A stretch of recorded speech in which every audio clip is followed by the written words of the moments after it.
ចាស់ចាស់រំលឹកមួយឆ្នាំមិនអស់នឹកចោះក្នុងចិត្តក៏ប្រែស្រាំ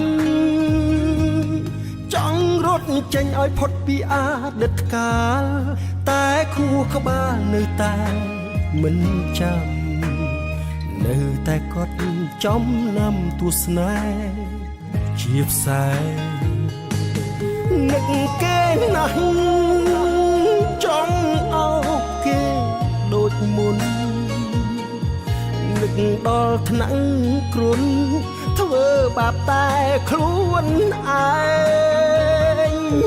មើលលែងសើចសូមបីរឿង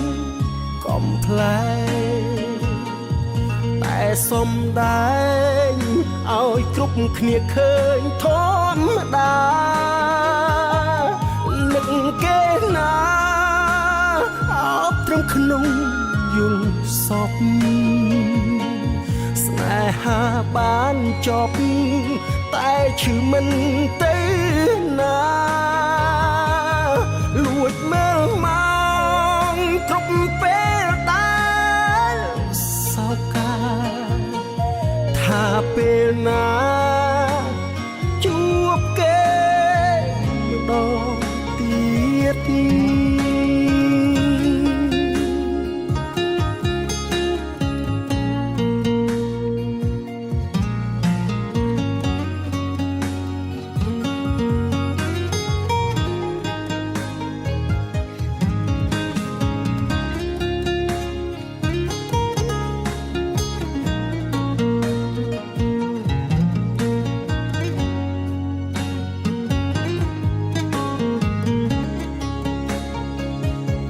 រឿងរ៉ាវចាស់ចាស់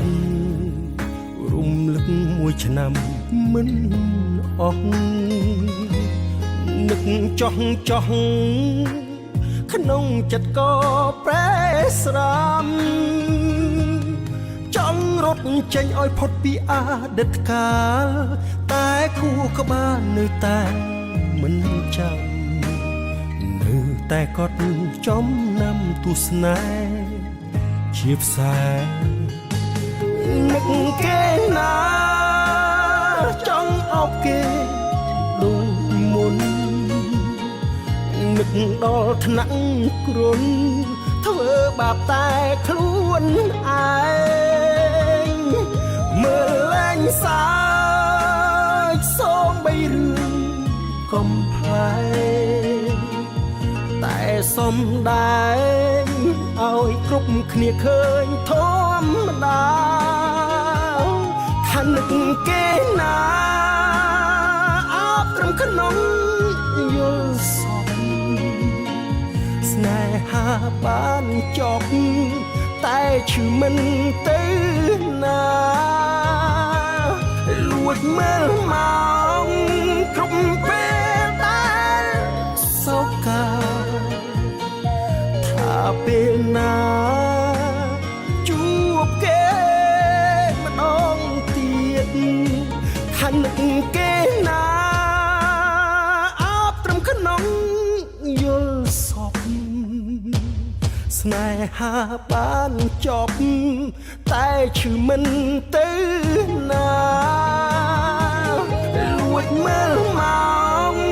គ្រប់ពេលដែលសោកកាថាពេលណាជួបគេម្ដងទៀតថាពេលណាជួបគេម្ដង